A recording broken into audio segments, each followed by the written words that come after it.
제가 말씀을 전해드리고 오늘 설교를 시작하겠습니다. 베드로후서 3장 18절 말씀입니다. 오직 우리 주 곧 구주 예수 그리스도의 은혜와 그를 아는 지식에서 자라가라. 영광이 이제와 영원한 날까지 그에게 있을지어다. 아멘. 제가 이 말씀을 특세를 시작하면서 계속 생각을 했어요. 우리 시은석 교회가 이번에 어떤 주제를 가지고 은혜를 받고 어떤 주제를 가지고 우리 교회가 성장할 수 있는 디딤돌을 가져야 되는가?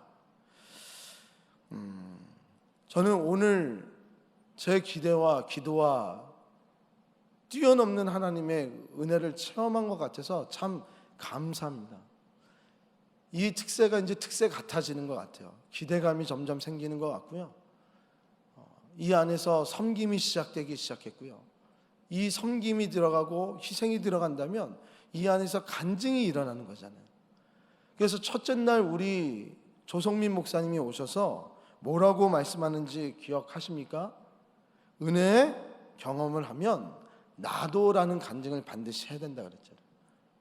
그러니까 우리도 나도라는 간증을 해나가는 것 같은 거예요. 정말 말씀 따라 나도 생명의 사역에, 나도 전도하는 일에, 나도 말씀 사역하는 일에, 나도 함께 즐거워하는 일에, 서로 위로하는 일에 함께 나도 해야 되겠다는 그 간증이 있습니다. 그리고 둘째 날은 어떤 말씀으로 하셨냐면 늘 부족함 가운데 있을지라도 그 약한 자리에서 나를 버리지 않으시고 나를 책임져 주시고 붙잡아 주시는 그 하나님이 계시다는 것을 우리는 이필삼 목사님을 통해서 말씀을 들었습니다. 내가 죄를 졌다 그래도, 내가 능력이 없다 그래도, 내가 시름 속에 있다 할지라도 그곳에서 나의 손을 붙잡아 주시고 나를 혼자 두지 아니하시는 그 하나님의 음성을 우리는 들었어요. 그리고 셋째 날, 우리는 이 셋째 날에서 늘 잡아주시는 연약한 곳에서 우리를 알아주시는 하나님 앞에 우리 쏟아부는 그 기도를 통해서 그 자리를 지켜나가야 된다고 말씀을 해주셨습니다. 그리고 그 다음은 그 은혜를 경험한 자들, 쏟아부은 기도를 통해서 성령의 체험을 하고 능력을 가진 사람들은 겸손하고 또 겸손하라고 얘기하셨어요. 이 겸손한 자들이 이제 어제죠, 금요일 날 서로 위로하고 기쁨을 나눌 수 있는 자들이 돼야 된다고, 어떻게 보면 쭉 하나의 설교가 되는 것처럼 처음부터 끝까지 오늘의 메시지를 쭉 연결해 주셨습니다. 이 또한 놀라운 사실 아닙니까? 그런데 제가 오늘 설교를 한 것도 이 설교와 연결이 돼 있어요. 자, 그럼 위로의 사람이 되면 우리는 어떻게 살아야지 위로의 사람, 은혜의 사람으로 살아갈 수 있는가? 베드로는 그 답을 주고 계세요. 은혜와 그를 아는 지식에서 늘 자라가야지 우리는 한결같이 은혜의 자리를 지켜나가고 위로를 행할 수 있는 자가 될 수 있다라고 말씀하고 있습니다. 베드로전서가 어떻게 쓰여졌는지 아세요? 제가 사실 오늘 설교를 준비를 잘했는데 오늘 자녀들이 좀 많이 와서 졸릴까봐 이거대로 하지 않고 좀 자유롭게 해야 될 것 같아요. 베드로 전서는 왜 이 베드로 전후서가 생겼냐면 고통받는 자녀들, 그 신음하는 자녀들, 핍박받는 자녀들을 위로하기 위해서 베드로 전서가 쓰여졌습니다. 그 핍박받는 자들을 위로하기 위해서 베드로 전서를 쭉 쓰다 보니까 또 한 번의 편지를 써야 되겠다는 생각이 든 거예요. 핍박 가운데서 위로하는 것으로 끝나는 것이 아니라 또 다른 필요성이 느껴진 게 바로 베드로후서입니다. 핍박 가운데 있다 보니까 많은 사람들이 지치기 시작했어요. 예수님의 재림을 꿈꾸면서 언제 곧 오실 예수님을 생각하면서 기다렸던 자들, 그러니까 종말을 기대했던 자들이 이제 종말이 곧 올 거라는 생각으로 이 힘듦을 견뎌냈는데, 그리고 곧 오실 것이라는 말씀을 베드로 전서에서 계속 해냈는데 실제로 예수님은 재림하지 않으시는 거예요. 그러면서 사람들이 웅성웅성됩니다. 예수님의 재림은 없는 것 같다고. 하나님께서 말씀하신 이 구약의 말씀은 다른 쪽으로 우리가 해석해야 될 것 같다라고 하면서 이분들은 예수님을 처음에 믿고 신뢰했던 자들이 배교를 하면서 다른 생각들을 하기 시작한 거예요. 이 상황에 말씀을 묵상하고 말씀에 무엇인가 자신의 생각들을 덧붙이기 시작한 거예요. 그러다 보니까 베드로 사도는 이게 큰 문제라고 생각을 한 거예요. 그래서 사랑하는 이 성도들에게, 남은 자들, 정말 예수님의 재림을 기다리는 이 자들에게 사랑의 마음으로 편지를, 베드로 후서를 처음 시작했는데 점점 그 편지가 격하게 편지를 쓰기 시작해요. 너희들이 그렇게 되면 안 된다고, 안 된다고 혼내는 듯한 그런 말씀을 하고요. 잘못된 자들에겐 저주를 하는 듯한 메시지를 쏟아붓기 시작합니다. 그러면서 오늘 이 말씀, 오직 우리 주 곧 구주 예수 그리스도의 은혜와 그를 아는 지식에서 자라가라. 한결같이 그것만을 생각하며 자라가라. 그럴 때 영광이 이제와 영원한 날까지 그에게 있을지어다라고 하면서 말씀을 맺히고 있어요. 이것은 마치 우리 자녀들에게 예수님이 곧 오실 것 같냐고 물어보면 예수님이 곧 오실 것 같지 않잖아요. 우리 성도님들도 예수님이 곧 오실 것 같으십니까? 제가 물어보면 예수님 내일 올 것 같지 않잖아요. 예수님이 곧 올 것 같지 않으니까 우리의 힘듦이, 우리의 어려움이 불만스러운 거잖아요. 하나님 말씀만 가지고 잘 살아가면 하나님께서 복 주시는 것을 알고 그 끝을 우리가 안다 그러면, 우리가 그 끝까지만 우리가 견뎌내고 열심히 행하면 그 이후에는 천국의 삶이 보장받고 있는데 그 끝이 우리가 어디인지 모르는 거예요. 지금 고등학교 2학년 학생들만 돼도 고3 수능이 언제 끝나는지 정말 시간은 있거든요. 내후년이면 대학생이 돼요. 그런데 이 2년이 남은 기간도, 1년 지금 2개월이 남은 이 기간도 까마득해서요, 그날이 올 것 같지 않은 것처럼 느껴지잖아요. 근데 우리는 더 말할 것도 없습니다. 언제 예수님이 오실지 몰라요. 그러다 보니까 이 말씀에 우리의 생각들을 하나 둘 첨가하기 시작하면서 베드로 전서에서 박해가 왔을 때 서로 격려하며 이때를 잘 이겨내자고 했던 이 말씀이 이제는 경각심을 줘야 됩니다. 거짓 선지자들이, 미혹하는 자들이 너무나 많다는 거예요. 그리고 그들이 이야기하는 것들을 듣지 말라는 거예요. 종말은 반드시 온다고. 이 종말에 대해서 거짓 선지자들이 얘기하는 게 무엇입니까? 첫 번째, 종말이 오지 않는다. 두 번째 뭐예요? 지금 재림교라 그래서 뭐 한번 큰일 난 적 있잖아요. 자기네들 다 자살하고 막 덮고, 그리고 뭐 몇 월 며칠 뒤에 예수님 오신다 그래서 잘못된 정보들을 자꾸 줍니다, 우리에게. 그 모든 것들이 다 거짓 정보고, 또 뭐가 거짓 정보일까요?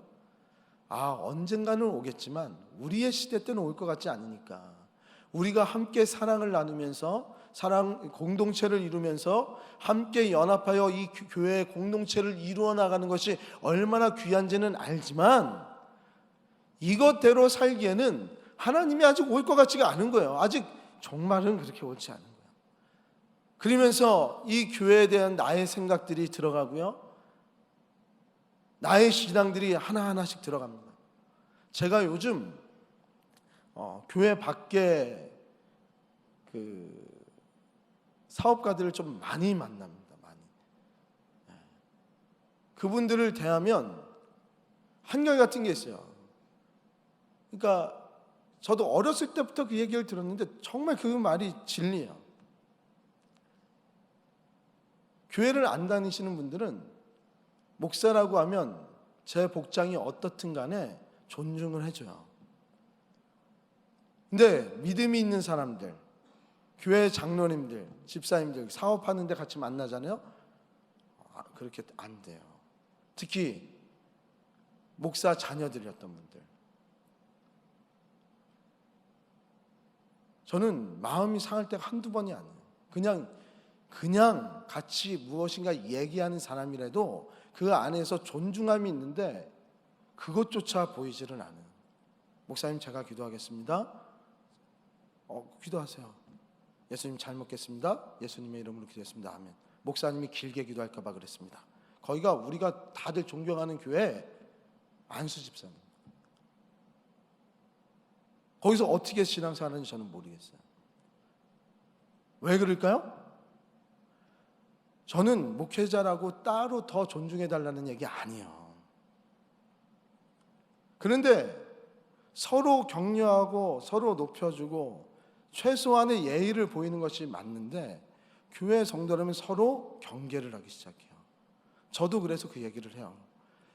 사업적인 거 안에서 너무 종교성을 띠면 그것 또한 위험합니다 라고 얘기해요. 저는 자꾸 은혜 얘기하지 마시라고. 은혜는 우리의 삶 가운데서 서로 배려하고 독특한, 우리가 실수했을 때 그 안에서 덮어주는 것이 은혜고 신앙인이지, 자꾸 그것을 가지고 무엇인가를 나이를 얘기하지 말라고. 전 그렇게 얘기해요.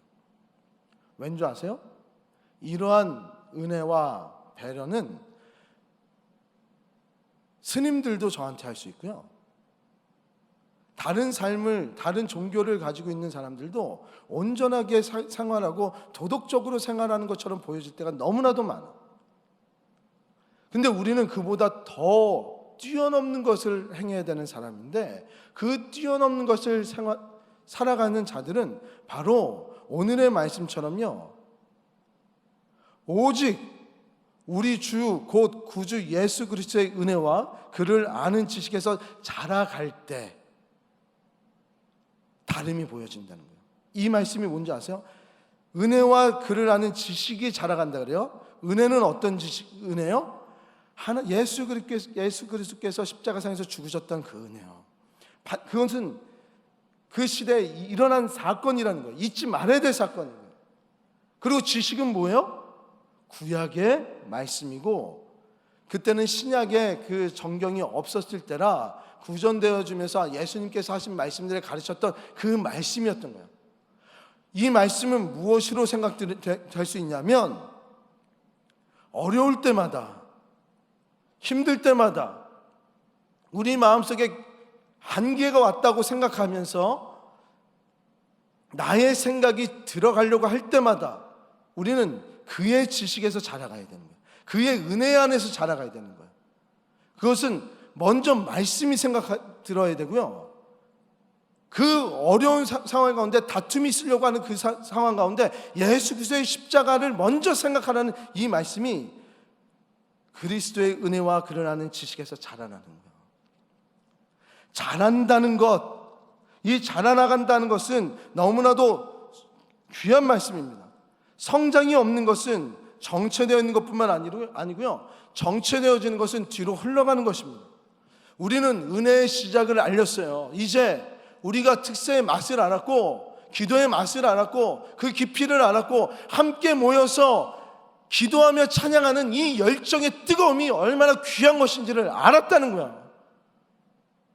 그렇다면 이것을 유지하기 위해서 우리는 어려움이 있을 때마다 십자가를 생각하라는 거예요. 먼저 그의 말씀을 기억하라는 거예요. 먼저 나의 해석으로, 나의 분석으로 이것들을 행하는 것이 아니라 말씀으로 자라나가라.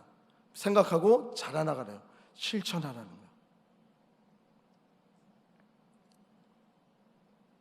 참을성 없는 한 대학생이 학교 총장님에게 찾아갔답니다. 이 예화를 들으면서 꼭 저의 마음이었어요. 제가 탈북 다닐 때 저는 빨리 졸업하는 거에 목적을 둔 전도사였어요.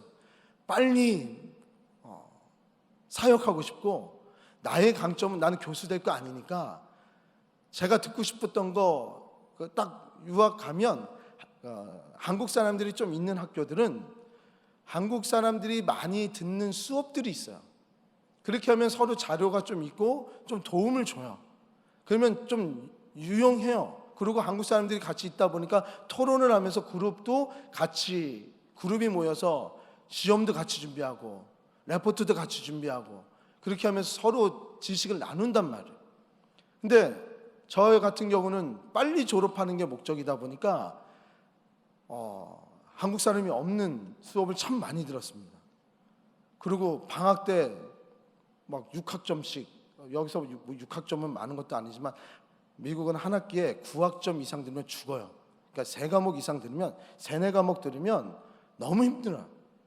그러니까 MDB를 거의 5년 반에 졸업을 합니다. 근데 저는 3년 반 만에 졸업했거든요. 왜요?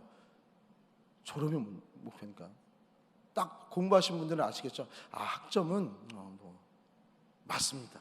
학점은 졸업의 목적이었어요. 근데 한국 사람이 없는 곳에 가면 고생이 진짜 많아요. 무슨 말인지 몰라요. 그러니까 저는 사서 고생한 것 같아요. 참을성이 없는 한 대학생이, 저처럼 빨리 졸업하고 싶은 한 대학생이 총장님을 찾아갔답니다. 더 빨리 졸업할 수 있도록 자신을 속성 과정에 집어넣어달라는 거예요. 그리고 어느 대학교든 그 한계점이 있어요. 더 이상 듣지 말아라.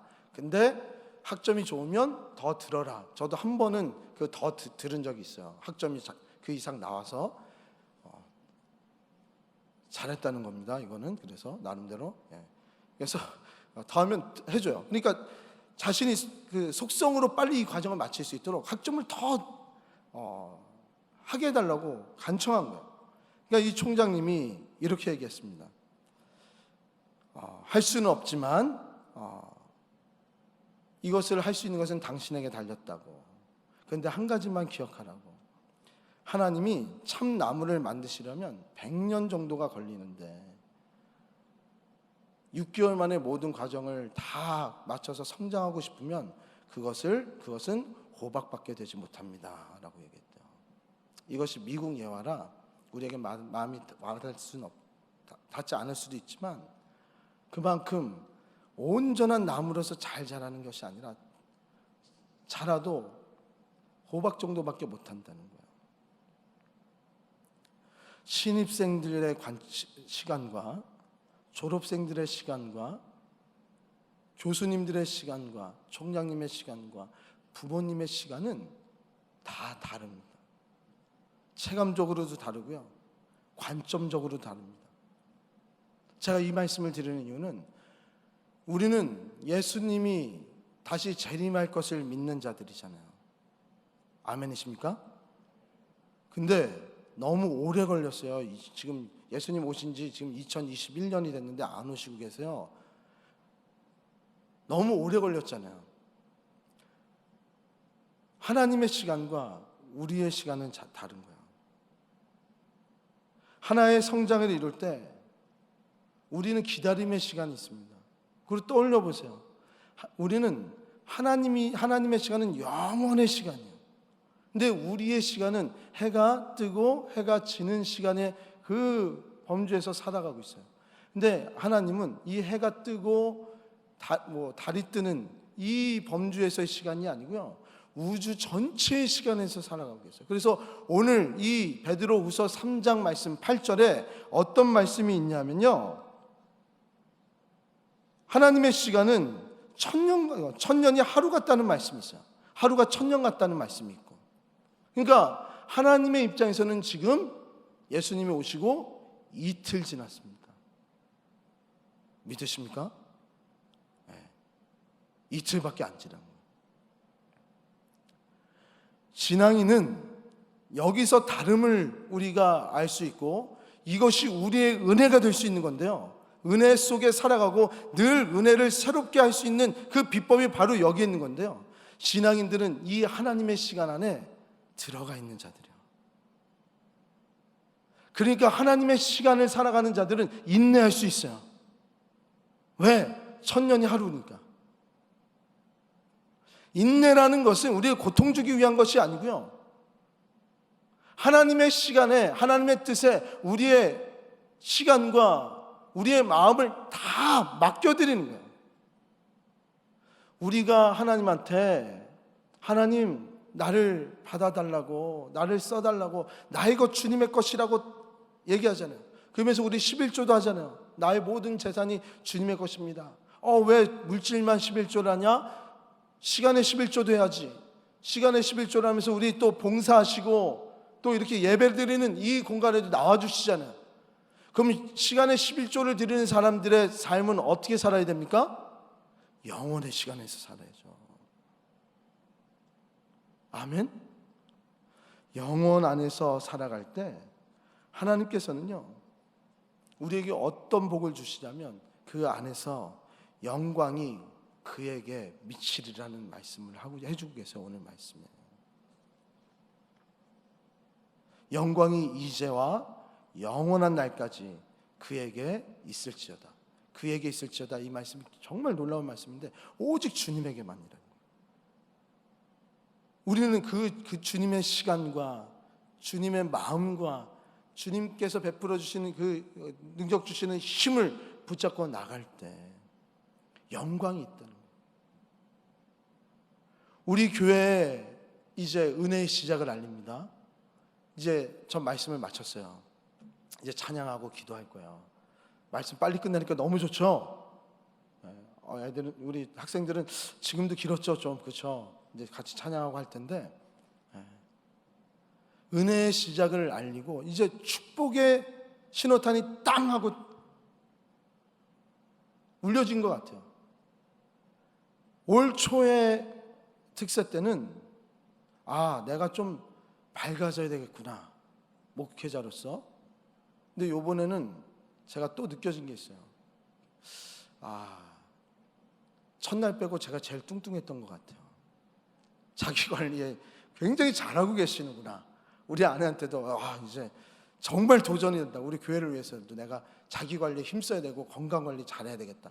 딱 보니까 제가 봐도 보기가 좋고 은혜가 되고 자기 관리에 철저한 것처럼 보여지는 거예요. 그러면서 느껴진 게 우리가 이제는 모든 것이 끝나고 정말 은혜 안에 깊숙이 들어왔구나. 그런 걸 느끼는 시간이었어요. 오시는 강사님들보다 얼마나 놀라는지 모르세요. 우리 교회를 바라보면서요. 그리고 이 코로나 시국에 어떻게 이렇게 온치냐는 거예요. 다 큰 교회들이잖아요. 특세를 내도 다 주물하려고 하지 이렇게 안 오신다는 거예요.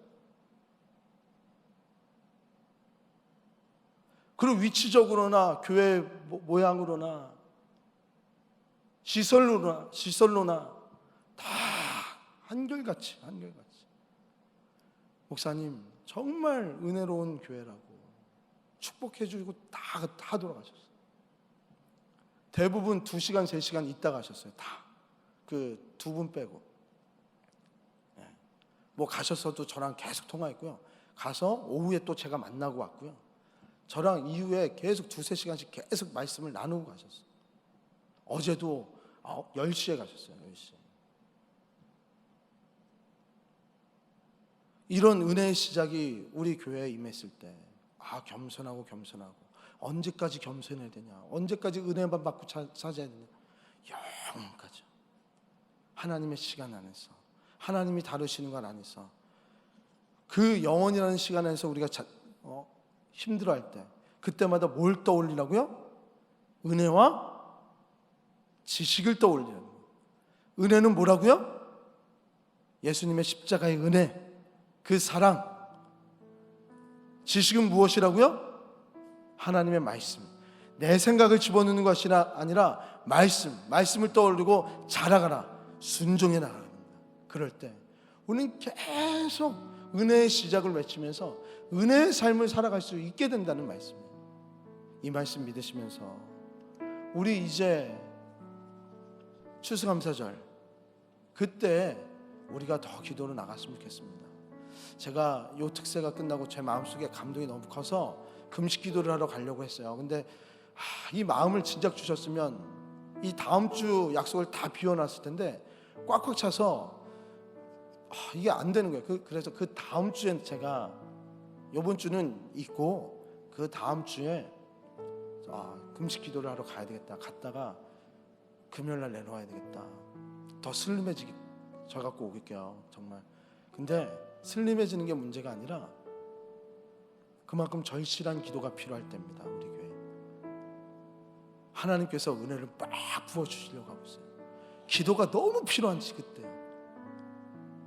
보여요. 저는 우리 성도님들과 함께 막 기뻐하는 그때가 보여요. 근데 힘들면 십자가의 사랑, 힘들면 예수님께 하나님께서 주신 말씀의 소망, 그거 가지고 그 하나의 미래만 바라보고 나가는 우리 모든 성도님들과 제가 됐으면 좋겠습니다. 아멘. 그래서 이 시간 찬양 드릴 때